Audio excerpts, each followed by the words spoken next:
धन्यवाद मान्यवर, आपने इस महत्वपूर्ण बिल पे मुझे अपनी बात कहने का मौका दिया। मान्यवर, जिस तरह से देश में अपराधों की संख्या बढ़ रही है, हत्या, लूट, बलात्कार, जमीनों पे कब्जा करने की घटनाएं बढ़ रही हैं, उसी प्रकार से जजों की भी संख्या बढ़नी चाहिए और कोर्ट्स की भी संख्या बढ़नी चाहिए, कोर्ट रूम की हालत भी सुधरनी चाहिए।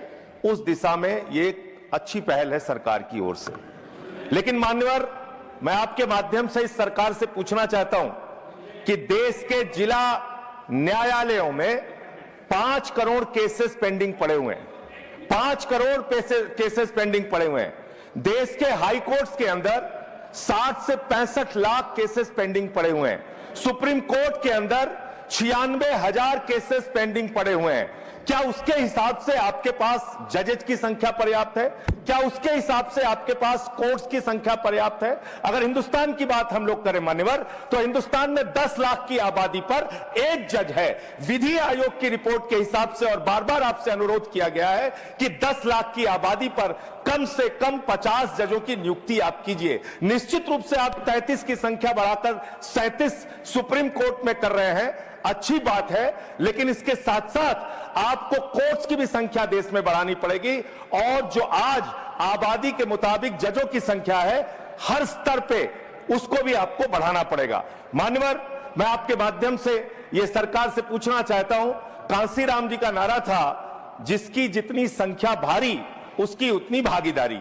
आज मैं बड़ी विनम्रता पूर्वक आपसे पूछना चाहता हूं, सुप्रीम कोर्ट के जजेस में कितने पिछड़े समाज से हैं, कितने दलित समाज से हैं, कितने आदिवासी समाज से हैं, कितने समाज के वंचित तबके से आते हैं? नहीं मान्यवर, उनकी भागीदारी बिल्कुल शून्य है। इसलिए न्याय अगर आप करना चाहते हैं, आज न्यायपालिका हो, कार्यपालिका हो, विधायिका हो, पत्रकारिता हो, सब में बराबर का प्रतिनिधित्व समाज के वंचित, शोषित, पिछड़े, दलित, आदिवासी तबके को देना होगा। इसके साथ साथ मैं अनुरोध यह भी सरकार से करना चाहता हूं, न्याय की स्थापना तब होती है जब ऊपर से लेकर नीचे तक न्याय करता हुआ दिखे।